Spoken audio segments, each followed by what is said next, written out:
I would say that China is a pragmatic country, and they don't engage in issue linkage. So if there's any hope of making concessions to China to build goodwill, to cooperate in other areas such as transnational threats, disease, and then we think this will build goodwill that will then convince China to make some concessions on issues that are important to us, like North Korea or South China Sea, that's not going to work. And we're going to end up disappointed. So we have to engage with China in a very direct, pragmatic way, understand that our interests conflict, but that we are not enemies. I hope that the Biden team comes into office with realistic perceptions of China. From what we've heard during the campaign and after the election, it sounds as if they have a view of China which doesn't correspond with reality. We must remember that China right now is extraordinarily aggressive, belligerent, and arrogant. So this is a moment that poses a grave danger, not just to the American people, but to peoples outside China everywhere.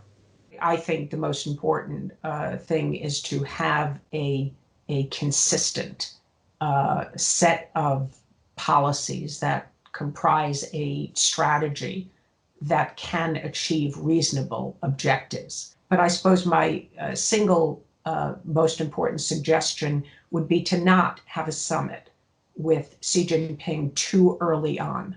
We have to get our own house in order.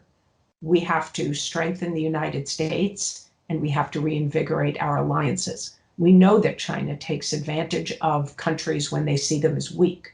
And we know that China sees the pandemic as accelerating the change in the pattern of the global balance of power, where China is emerging as a great power, and they see the United States in decline. So I think that we should not engage in summitry or serious negotiations with China until we have regained China's respect. Well, my suggestion uniformly is America needs to restore self-confidence. A lot of what we're doing in Taiwan or elsewhere in the world is suggesting to our friends and partners that we're weak and scared. We don't need to be weak and scared. We have to be realistic. We're not the dominant power we were in the 1940s, nor as dominant as we were after the Cold War. There are other powers that we have to navigate around and to find our way to cooperate where possible and to resist and counterbalance where necessary.